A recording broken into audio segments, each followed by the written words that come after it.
Laura. Bom, Beleza. retomando, esses 2 últimos dias a gente ficou muito por conta do nosso amigo Esdras. A gente também viajou um pouquinho em Ageu e Zacarias, né? Isso que fazem parte desse tempo da história, né?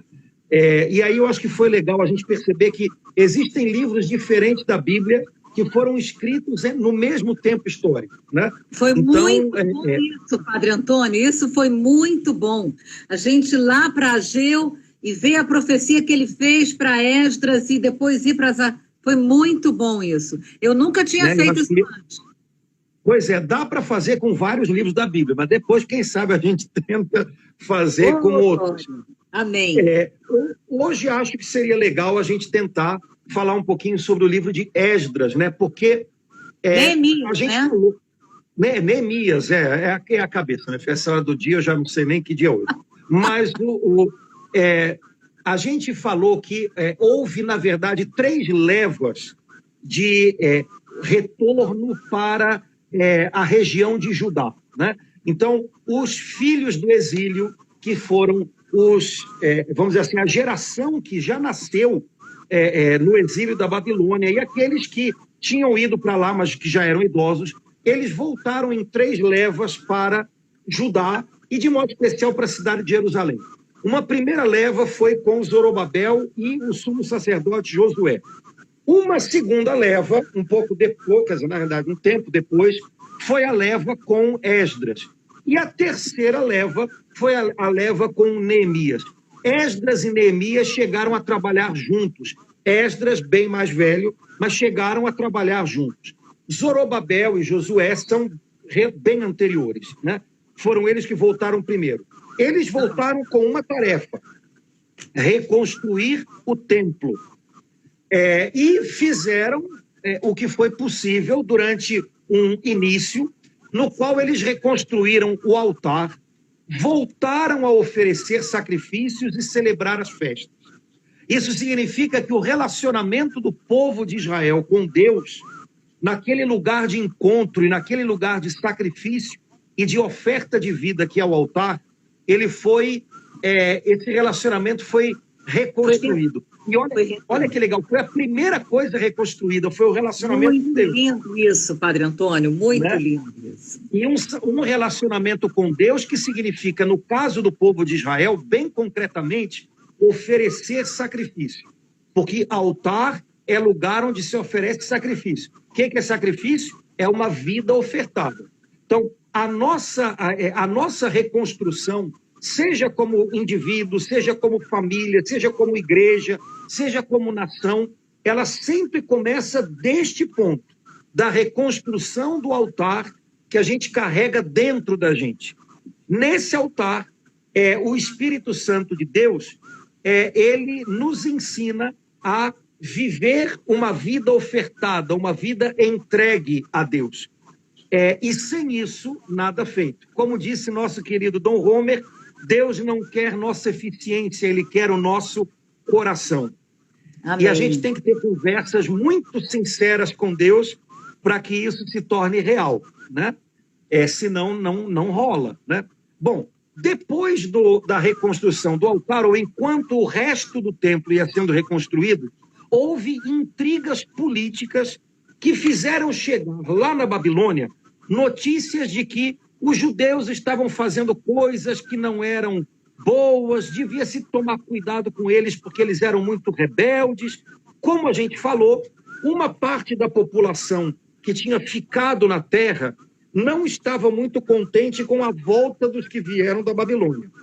E uma parte da população da região mais ao norte de Jerusalém, que já era uma população muito misturada com outros povos, com idolatria, eles eram politicamente rivais dos judeus. Então, essa fofocada toda fez com que chegassem ordens lá do imperador da Babilônia para que se parasse a reconstrução do templo. E o negócio ficou nesse impasse durante 20 anos. Nesse tempo, o povo de Israel pensou, bom, já que não podemos reconstruir o templo, vamos reconstruir as casas da gente, né? E aí Deus levantou o profeta Ageu para dizer, pois é, né? Eu enviei vocês de volta a Jerusalém com um propósito, que foi reconstruir o santuário. Vocês receberam dinheiro do imperador da Babilônia com esse propósito. E ainda assim, diante da dificuldade, ao invés de vocês lutarem para resolver a dificuldade, vocês abandonaram o propósito inicial e cada um se dedicou a reconstruir as suas coisas. E aí o povo de Israel teve um saculejo de Deus, né? E eles, então, voltaram a lutar pela reconstrução até que conseguiram que ela fosse liberada e reconstruíram o templo. Mas não era nem de longe o que tinha sido antes do exílio da Babilônia. Tanto é que o pessoal mais velho que tinha ido para a Babilônia e tinha já visto o templo anterior, quando o templo foi inaugurado, chorava de tristeza, ao invés de se alegrar com a obra que tinha sido feita. Os judeus tinham aproveitado os alicerces do Templo de Salomão. A gente não começa do zero, a gente tem que acreditar nos alicerces que a gente carrega dentro da gente. O que Deus já fez na nossa vida, o que nos foi confiado, o que nos foi entregue, a gente tem que confiar nisso. Mas os ornamentos que havia no Templo de Salomão não havia mais no templo na reconstrução de Esdras. Os mais velhos choravam. E ao invés de se alegrar com o recomeço, eles lamentavam o que tinha ficado para trás. E, de novo, o profeta Ageu dá uma puxada de orelha neles em nome do Senhor. Vocês lembram de como era o esplendor dessa casa? Pois, para vocês, agora ela é insignificante, né? Pois então, eu vou encher essa casa com a minha glória, eu vou fazer reinar a paz aqui, porque, irmãos, nada é insignificante de tudo aquilo que a gente faz para o Senhor e obedecendo ao Senhor. O algo mais é Ele que faz. Encher de glória é obra do Senhor. Fazer a paz reinar é obra do Senhor. A nossa tarefa é obedecer ao que Ele pede da gente. A nossa tarefa não é fazer tudo, porque a gente não faz tudo. A nossa tarefa é obedecer e fazer o que o Senhor espera de nós. O algo mais, como diz o Salmo, Ele fará. E foi assim. O templo, depois de anos, se tornou magnífico de novo e cheio da glória de Deus. Bom, Padre Antônio, enquanto o senhor falava, assim, eu pensei, eu acredito que, como Deus fez através do profeta Ageu, alertando que eles tinham aberto mão de ouvir a Deus, tomando suas próprias decisões, eu creio que Deus, como Ele é o mesmo, Ele continua fazendo isso conosco, né, Padre Antônio?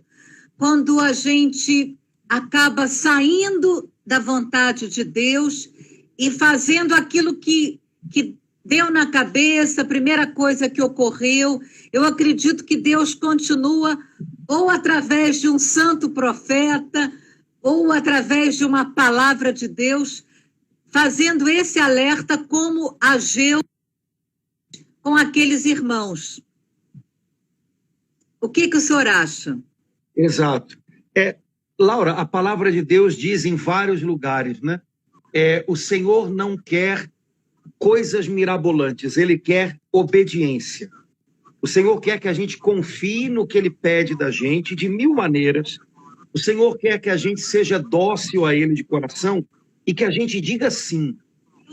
Se a gente fizer isso a cada dia, eu sei que quando a gente fala de discernir a vontade de Deus, ouvir a voz de Deus, para muita gente parece uma coisa impossível, porque as pessoas imaginam, eu tenho que entender a vontade de Deus para os próximos 5 anos. E é claro que isso é muito complicado.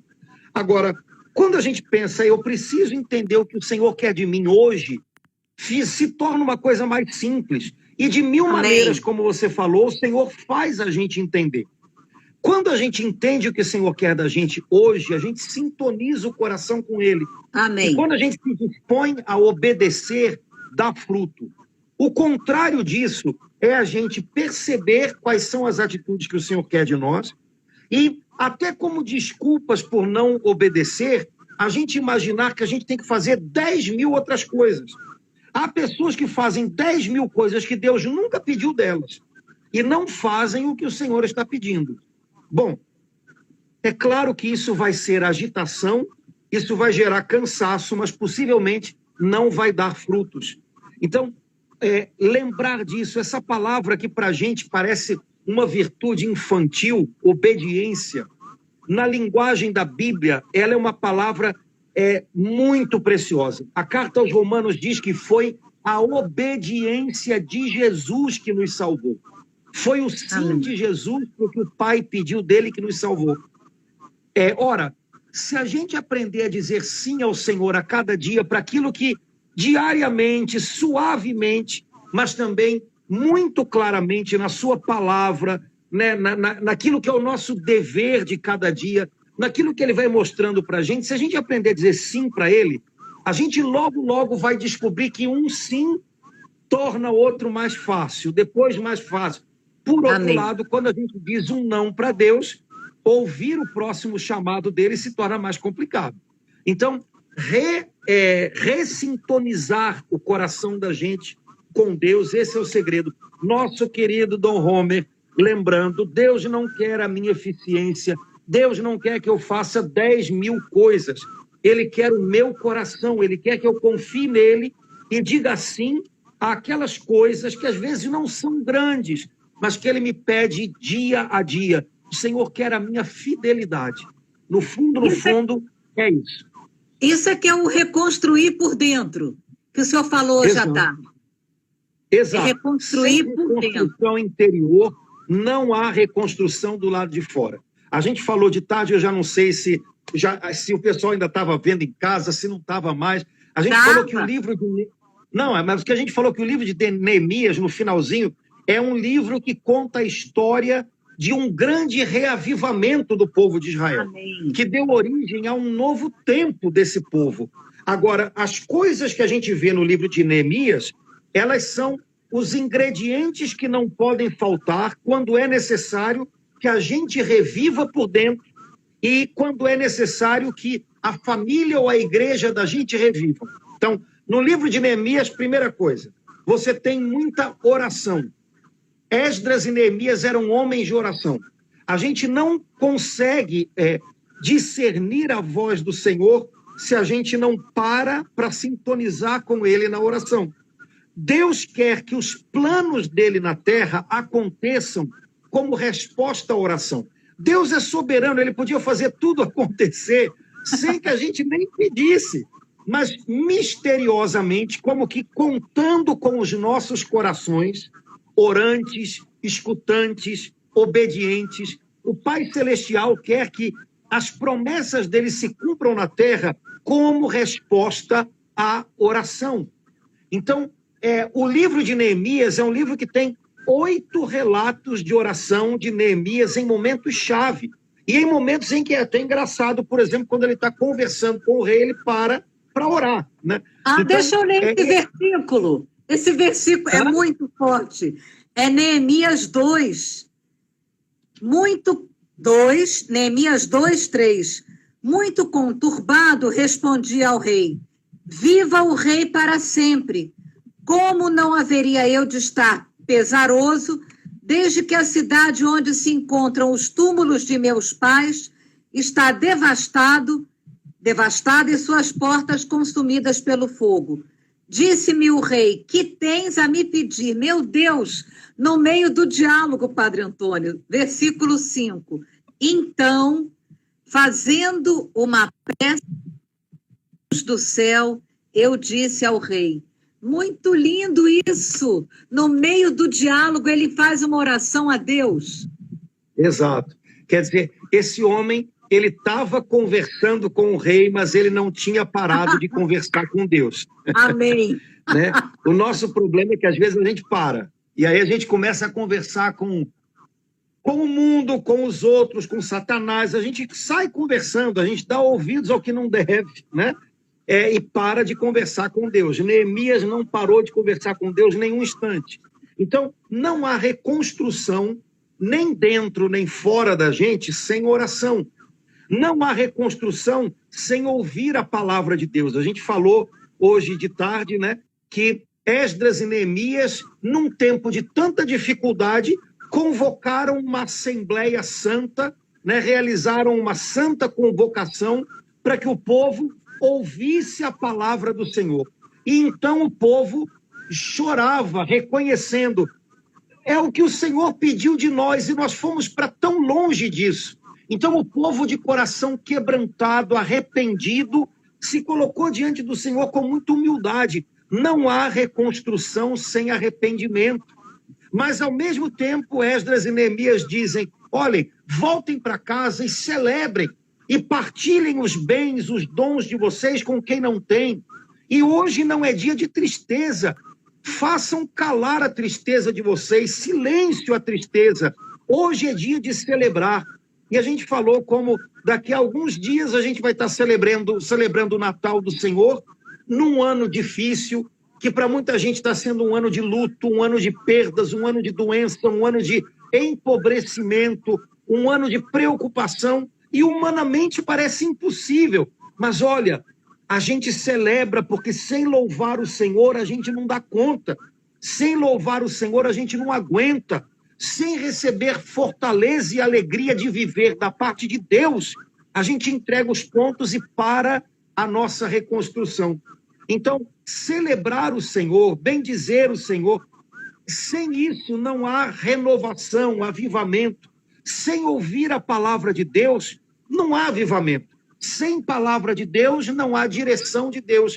E a gente fica girando em círculos, que nem como a gente fala das baratinhas tontas, né? A gente fica girando em círculos. Então, olha, o livro de Neemias é incrivelmente capaz de descrever em tão poucas palavras, em tão poucos capítulos, uma obra tremenda que estava acontecendo no coração daquele povo, na vida daquele povo, e por causa disso chegou nas paredes do templo, chegou nos muros de Jerusalém, mas as pedras só foram colocadas no lugar porque os corações foram colocados no lugar.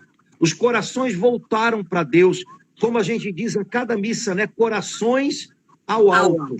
Sem isso, o coração da gente é sequestrado pelas coisas do mundo e a gente se perde. Padre Antônio, vamos falar da palavra mais conhecida de Neemias? Isso, Neemias capítulo 8. Versículo 10. Versículo 10 em diante. Depois que o povo ouviu a palavra e se quebrantou, o que Esdras e Neemias disseram para o povo? Ide para as vossas casas. Continua. Fazei um bom jantar. Realmente, essa delicadeza deles. Fazei um bom jantar. Tomai bebidas doces. E reparti com aqueles que nada têm de pronto. Meu Deus! Isso é tão importante. Não haja tristeza, porque a alegria do Senhor será a vossa força. Ô, glória! Eles deram um chega para lá na tristeza, né? E aí, versículo 11, os levitas acalmavam o povo, dizendo: calai-vos, este é um dia santo, não vos aflijais. Em outra tradução que eu estava usando, que eu já não sei onde é que está, estava escrito silêncio. Esse é um dia santo, nada de tristeza. Eu gostei desse negócio aqui, não vos aflijais. Porque, além de todos os problemas concretos que a vida já tem, às vezes a gente se aflige, a gente se puxa para baixo, a gente se machuca, a gente se desanima, sabe? Não vos aflijais, como diz a nossa Doris querida, né? Às vezes nós nos tornamos algozes da nossa própria alma com as palavras de aflição que a gente diz para ela. Então, os levitas diziam: silêncio, não vos aflijais, esse é um dia santo, a alegria do Senhor será a vossa força. Dizendo de outra maneira, a alegria que vem do Senhor será a nossa força. Dizendo de outra maneira, a alegria de ter com vocês o Senhor será a vossa força. Ou seja, não é a euforia, não são as circunstâncias que serão a nossa força, é a alegria do Senhor, a alegria da presença do Senhor que será a nossa força, né? Não são os prognósticos que a gente tem que vão ser a nossa força, né? Mesmo que os prognósticos não sejam bons, a alegria do Senhor, a alegria de tê-lo conosco, isso é a nossa força. Sem essa alegria, sem esse vigor, a nossa euforia acaba rápido, a gente cansa de sambar, e aí, pronto, acabou-se. Mas com a alegria do Senhor na alma, até quando as forças vão embora, o Senhor renova a gente e a gente recomeça e a gente prossegue. Eu creio que essa palavra é a mais conhecida do livro de Neemias, né? Porque no final da missa, muitas vezes é o que o padre ou o diácono dizem despedindo a gente. A alegria do Senhor seja a vossa força. Ide em Padre paz. Antônio, Olha que beleza. E agora, o versículo 12 explica, à tarde, no período da tarde, o senhor falou, né, deu um destaque para ele. Por que eles puderam vivenciar essa alegria do Senhor? E todo o povo foi beber e comer, dar porções aos pobres e entregar-se a grandes alegrias. Aqui a explicação, né? Porque haviam entendido o sentido das palavras que lhe foram explicadas. Eu fiquei muito tocada com isso aqui, porque isso aqui é o dom do entendimento do Espírito Santo, né, Padre Antônio? Eles não ouviram, e a palavra foi embora. Não, enquanto eles estavam ouvindo, eles se mostraram abertos ao dom do entendimento que o Espírito Santo... Como é importante a gente pedir isso a Deus, né? Porque foi por isso, porque eles entenderam o sentido das palavras, que eles puderam experimentar e receber a alegria do Senhor, inundando-os de força. Exato. Eles entenderam que Deus estava falando com eles. Olha, tem poucas coisas que podem causar mais alegria para a gente do que em momentos difíceis, a gente, todo mundo já passou por isso, perceber um sinal de Deus. Que pode ser uma palavra, que pode ser alguém, que pode ser alguma coisa que a gente viu, mas que faz a gente perceber o Senhor dizendo para a gente, eu estou aqui com você. Essa alegria é a alegria maior do mundo, e Deus tem 1000 maneiras de fazer isso. É claro que aqui o trecho que a gente está lendo de Neemias mostra talvez a maneira privilegiada, quando a gente entende a palavra que o Senhor está dizendo para o coração da gente, está dirigindo para a gente. Entender o que o Senhor está dizendo significa, isso é para mim, isso tem a ver comigo, né? Uma pessoa pode entender, fazer uma leitura da Bíblia, se for um professor de literatura, possivelmente ele vai entender coisas muito interessantes que escapam a gente. Se for um professor de história, ele vai escarafunchar para tentar descobrir até que ponto bate com alguma coisa que ele sabe por meio de outros documentos da época. Mas nada disso é entender, viu? No nosso caso, a palavra de Deus a gente entende quando a gente ouve e descobre, meu pai está falando comigo. Quando a gente percebe isso, aí é uma alegria imensa que inunda o nosso coração. Quem sabe, nesse tempo que a gente está vivendo, muitas pessoas têm experimentado essa alegria, que não sabem nem explicar muito bem de onde brotou, mas foi justamente no momento em que parece que um sinal da presença de Deus disse tudo. E quantas pessoas ainda não têm essa imensa alegria, porque ainda não entendem que o Pai Celestial quer falar com cada uma delas, né? Nossa tarefa, como Esdras e Neemias, é também ajudar essas pessoas a ouvirem a voz de Deus. Amém. Alguém leu para o povo, né? Esdras leu para o povo. Ele era sacerdote, a tarefa dele foi ler a palavra do Senhor no livro da lei. A minha tarefa, a sua tarefa é talvez não ler uma Bíblia para as pessoas, mas com a nossa presença, com a nossa fé, com a nossa partilha, com o nosso testemunho, contar para as pessoas que existe um Deus no céu que tem coração de pai e que mesmo que tudo ao redor da gente pareça uma grande obra por fazer, porque há muitas ruínas, ele está com a gente nessa, ele não deixou a gente sozinho nessa reconstrução, ele está conosco e ele vai mostrar o caminho melhor. Quanta gente precisa saber disso, né? Aqui, mesmo nesse capítulo e no seguinte, várias vezes fala, escutaram a lei do Senhor. Encerrado toda a festa, eles pararam para ouvir a palavra do Senhor. Só nesse pequeno texto que outro alerta maravilhoso o Senhor está nos dando, né, Padre Antônio? Minha filha, tem muita gente falando muita coisa, né? Se a gente não ouvir a palavra de Deus, vai ficar difícil, porque não tem cabeça que fique boa, né? Ouvindo tudo que a gente está ouvindo. A gente está ouvindo até muito mais do que precisava. Aliás, dizem os cientistas que a gente está ouvindo muito mais do que a gente tem condição de absorver, né? Aí então, fica complicado. Pois a gente ouve 10 mil vezes a mesma notícia, a gente ouve palavras que são palavras de discórdia. Olha, como no mundo há pessoas que não têm o menor compromisso em buscar a verdade. Elas simplesmente querem falar e disseminar engano, né? Na festa de Cristo Rei desse ano, o Evangelho me deu uma chapuletada tão grande, porque foi o Evangelho no qual Jesus está diante de Pilatos, né? E Jesus diz a Pilatos, quem é da verdade, ouve a minha voz.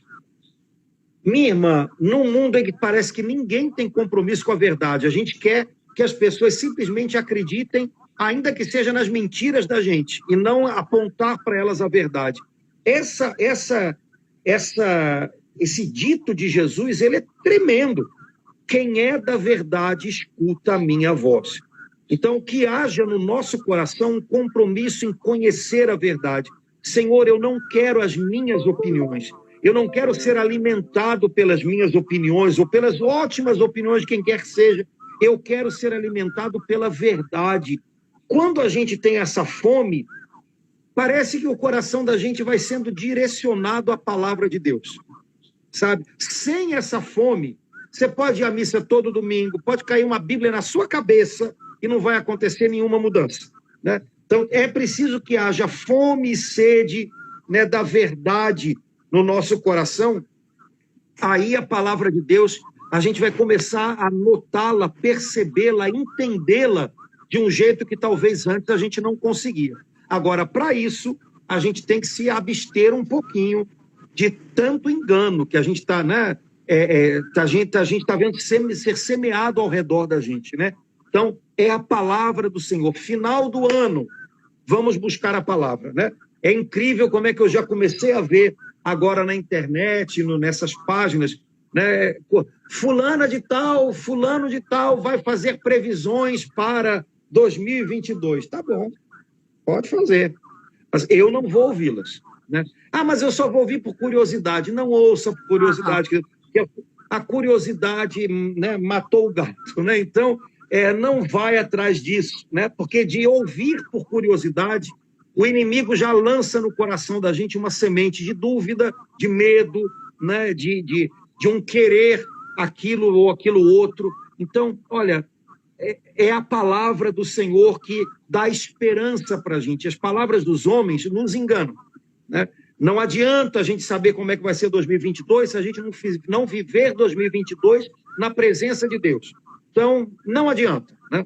Então, vigilância, porque final do ano a gente sabe que aparece muita gente falando muita coisa, né? A nós interessa ouvir o coração do Pai. Que bom que o Espírito Santo inspirou ao Senhor os livros de Esdras e Neemias para que a gente possa ouvir com o coração e entender que a palavra que o Senhor nos dá para 2022 é tempo de reconstruir, é tempo de arregaçar as mangas, é tempo de atenção, é tempo de prontidão, é tempo de você me ouvir. Louvado seja Deus por isso, Padre Antônio. Meu filho. E a gente comentou de tarde, né, sobre como o livro... Porque, na verdade, quando veio a primeira leva dos filhos do exílio, né, com Zorobabel e Josué, eles reconstruíram o altar, ficaram 20 anos naquela vai, não vai, né, com a Babilônia, e depois conseguiram reconstruir o templo. Quando Esdras chega, a tarefa de Esdras é um pouco colocar algumas coisas nas famílias e nos corações em ordem. Havia muita idolatria que havia se imiscuído no meio do povo, e Esdras veio para ajudar esse povo a conhecer a fundo a vontade de Deus pela sua palavra e obedecer a ela. E Esdras veio para, vamos dizer assim, amolecer o coração do povo, porque estava insensível, para ouvir de novo a voz de Deus.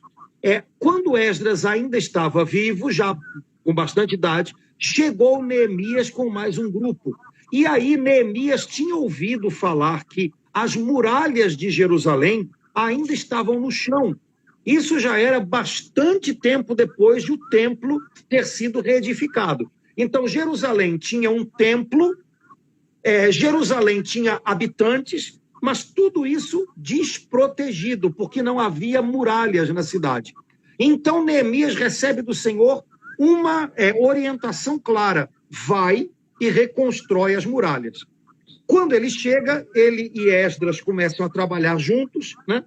E aí Neemias continua, vamos dizer assim, colaborando na reconstrução dos corações, colaborando na reconstrução do caráter daquele povo, enquanto o povo reconstruía as muralhas. Olha, quando a gente se lança para frente, quando a gente coloca mãos à obra para obedecer a algo que Deus mostrou, a algo que Deus está pedindo da gente, enquanto a gente está trabalhando, Deus está trabalhando na gente. Foi o que aconteceu com o povo de Israel. Enquanto eles estavam reconstruindo as muralhas de Jerusalém, Deus estava reconstruindo eles por dentro. Enquanto eles estavam levantando os muros de proteção da cidade, Deus estava ensinando-os a ter um coração protegido, um coração vigilante, um coração para o bom combate, né? Então, a gente vê no livro de Neemias como cada pessoa, cada família, à medida que ajudava na reconstrução, ia aprendendo com o Senhor a ter um coração vigilante, como tantas vezes Jesus nos disse, né? Cada família reconstruía um pedaço do muro que ficasse mais pertinho da sua casa. Então, todo mundo ajudou, ninguém ficou sobrecarregado, né? Ninguém assistiu os outros trabalhando, ninguém teve a impressão de que um teria que fazer tudo, todo mundo entendeu que aquela obra era obra de todos, mas enquanto se reconstruíam os muros, como os muros estavam no chão, como havia povos ao redor que eram contrários, né, aos judeus ali, o povo teve que proteger a cidade. Então, metade do povo trabalhava com as pedras, a outra metade ficava por trás, vigiando o horizonte, para que os inimigos não se aproximassem. Enquanto os construtores tinham numa mão a pedra, a pá, aquela colher de pedreiro, na outra mão eles tinham uma arma. Deus foi ensinando para aquela gente que é preciso ter prontidão interior, espírito decidido, como diz o Salmo 50, vigilância do coração, como diz o Senhor Jesus, e como os santos da igreja sempre ensinaram. Vigilância do coração é fundamental. Cada um fala do santo que gosta. O meu querido São Bento fala disso na regra e os santos beneditinos repetem isso à exaustão, né? Vigia o coração, né? A Escritura diz isso. Se há uma coisa que precisa ser vigiada, vigia o teu coração, porque é nele que podem se encontrar as maiores brechas. Então, como o caráter desse povo foi moldado por Deus enquanto eles estavam fazendo o trabalho que Deus desejava deles. A gente trabalha e Deus trabalha na gente. Aqui, no versículo 17 de Neemias 4, ele fala isso, né? O nível de atenção dele é tão grande que ele fala assim: quanto a mim, meus irmãos e minha gente, e aos guardas da minha escolta, nem mesmo trocávamos nossas vestes, cada um guardava sua arma ao alcance da mão. Então, o nível de atenção que ele está vivenciando, isso deve ter certamente contagiado todos os outros que estavam junto dele, restaurando o muro e com a arma na mão, nem se preocupava em trocar a veste. É muito forte esse versículo, que nos leva a entender a atenção que eles estavam dando àquele trabalho que Deus estava pedindo deles. É claro que no Novo Testamento, eu acho que todos os irmãos têm consciência disso, essas coisas que aconteceram no Antigo Testamento, São Paulo diz que Deus as permitiu para nos ensinar. Então, o que esse povo viveu, eles viveram para que nós tivéssemos, na vivência deles, lições para nós, né? E é claro que a gente sabe que na nossa vida cristã, na nossa vida na Nova Aliança, essas lições do Antigo Testamento, elas se referem à nossa vivência pessoal, né, interior. Então, é claro que o nosso problema não é olhar no nosso horizonte e tentar identificar como inimigos essa pessoa, aquela pessoa, o meu chefe, o meu colega de trabalho. Não, a gente sabe que não é isso, né? Os muros do nosso coração, eles também precisam ser reconstruídos, né? Nosso coração não tem que ser uma prisão, mas ele não pode ser uma praça pública, ele é um santuário, e esse santuário tem que ser bem guardado, né? Então, nesse coração, a gente tem que estar olhando no horizonte para perceber os reais inimigos que podem destruí-lo. Meu chefe não é capaz de destruir meu coração, meu colega de trabalho não é capaz de destruir meu coração, meu parente que me causa problema, não é isso, né? A mágoa é capaz de destruir meu coração, a inveja é capaz de destruir meu coração, o ciúme, a competição, essas coisas sim podem, né, nos destruir. E é muito complicado quando há cristãos que vivem a vida num nível de superficialidade que não percebem que a grande batalha, né, a grande vigilância, a grande proteção pela qual a gente tem que trabalhar e lutar é a respeito dessas coisas todas, né? A gente vive num tempo muito, muito superficial. As pessoas, como diria São Paulo, né, lutam contra a carne e o sangue, mas não lutam contra aquilo que deve se lutar. Então, o livro de Neemias, ele também, de alguma maneira, obriga a gente a olhar para a nossa vida com esse olhar esse olhar de tática, esse olhar de atenção, né? Para que a gente perceba, afinal, onde é que estão as batalhas da minha vida hoje? Onde é que estão as brechas do meu coração hoje?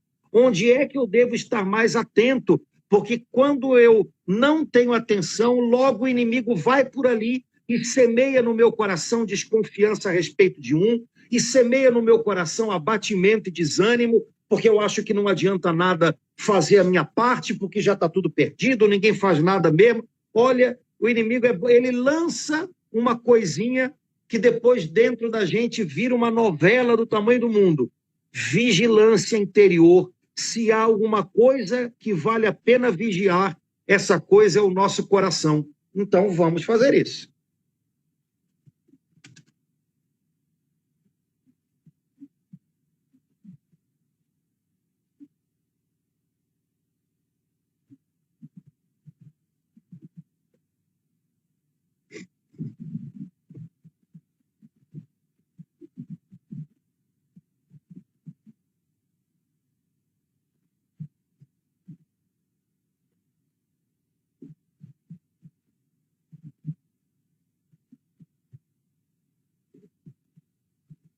É um anjo.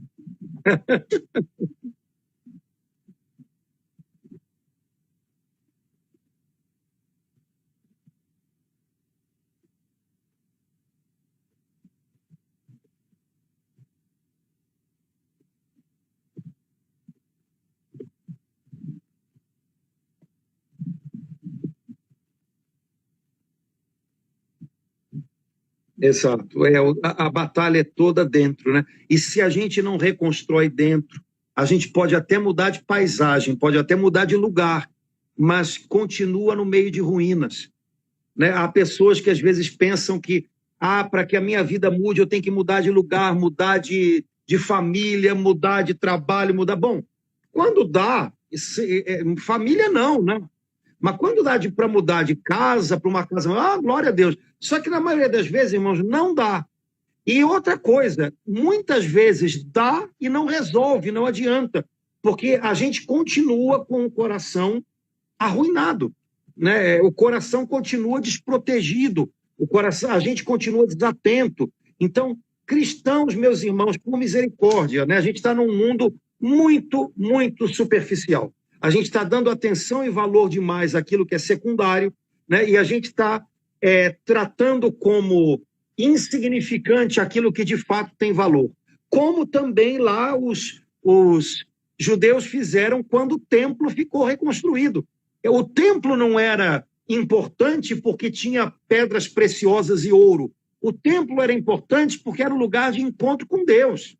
Então vamos parar de querer embelezar o que não é nada e dar valor a isso, e ao mesmo tempo vamos parar de tratar como coisa insignificante aquilo que de fato tem valor, que é o que vem do coração de Deus, né? Então, nossas prioridades têm que ser arrumadas, né? O nosso dentro tem que ser arrumado para que a gente possa olhar para a vida sem distorções, né? Com um olhar simples, um olhar limpo, mas também um olhar justo, correto, né? Tranquilo, Laura. Laura, eu acho que já está chegando no final. Eu perdi a hora também. Fala. Não, falta um pouquinho ainda. Fala.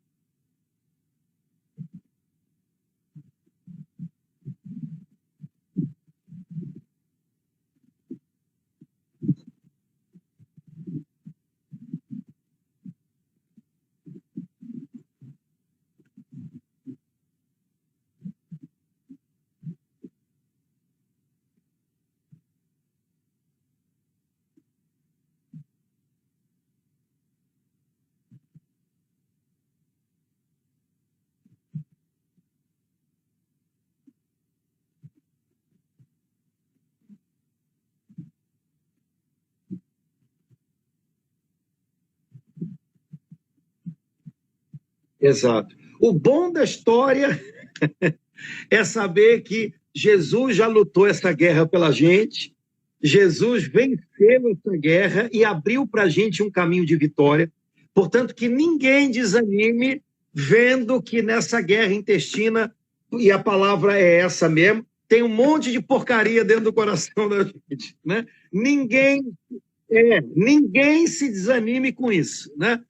O Senhor Jesus é capaz de dar um coração novo para a gente, um coração puro, né? Um coração mais parecido com o dele. O Espírito Santo de Deus vive na gente, ele é o nosso grande aliado em todas as batalhas. O Espírito Santo é o nosso grande aliado e ele é maior do que todas as nossas dificuldades, limitações. Então, estamos numa guerra, mas o bom é saber que a guerra já está ganha, né? O Senhor já abriu para a gente um caminho, agora é andar por esse caminho. Esse é o caminho, andai por ele, diz a palavra de Deus. Então, vamos com Jesus, aprendamos com ele, tenhamos um coração atento a ele e a gente vai descobrir que o caminho, a luta é verdadeira, não é uma luta de fantasia, é uma luta árdua, mas a vitória que o Senhor põe nas mãos da gente é gloriosa, então vale a pena, com certeza.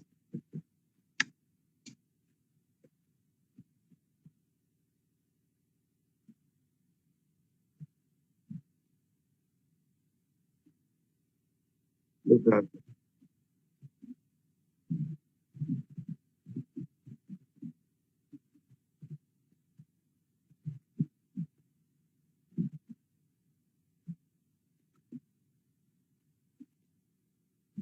E Jesus, nosso Salvador, é sepultado, né, Laura?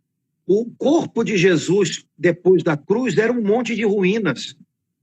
O corpo de Jesus estava arruinado, né? Mas aí a palavra de Deus diz que naquela sepultura fria, né, onde tinham colocado um selo para que ninguém entrasse, Deus ressuscitou o seu Filho do meio dos mortos pelo poder do Espírito Santo, né? E nem aquele selo que tinham colocado ali foi capaz de impedi-lo de sair. Ninguém podia entrar, mas ele podia sair. Né? Ele, de alguma maneira, restaurou todas as coisas na sua ressurreição. Ele restaurou a gente, né? A gente. Vamos pensar assim, olha, nós podemos estar em ruínas, mas nós não somos ruínas. O Senhor nos dá material, o Senhor nos dá direção, o Senhor nos dá táticas para que nós sejamos pessoas reerguidas e pessoas que reconstroem, que reerguem, né? Esse é o chamado de Deus para nós agora. Então, como diz o livro de Esdras, mãos à obra, porque há muita coisa a ser reconstruída, há muitas vidas a serem reconstruídas, famílias, igrejas. Então, vamos, mãos à obra, porque esse é o chamado de Deus para nós. Pessoas reconstruídas e que são capazes de, com a sua fé, com a sua obediência, reconstruir a paisagem ao seu redor. Beleza? Muito bem, Laura. Vamos parar, senão o pessoal também não aguenta, né? Olha, Laura, eu acho que a gente vai ficar devendo para os irmãos, em algum momento, a gente fazer alguma coisa diferente que dê para ficar gravada legal na internet, sem os pipocos. Por exemplo, esse dia de hoje, um pedaço da live já foi embora, porque eu tive que cortar para entrar de novo, a gente não vai deixar gravado, mas eu acho que seria bom a gente pensar em algum momento fazer alguma coisa sobre Esdras e Neemias, gravadinho, bonitinho, para deixar na internet. Os 2 primeiros dias estão na internet, né? Vão ficar no nosso YouTube, no Facebook, porque eu acho que saiu melhorzinho. Mas hoje, depois dessa batalha toda...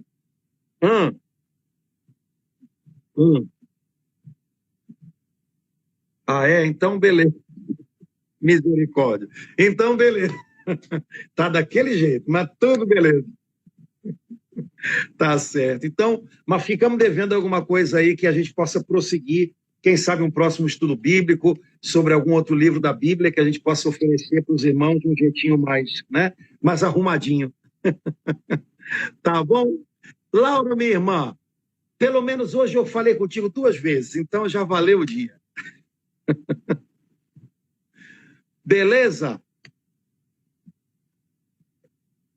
Pois é, o que importa é a voz. Olha, é a voz que bota para dentro do coração do outro o que está no coração da gente. Então é mais importante ouvir do que outra coisa.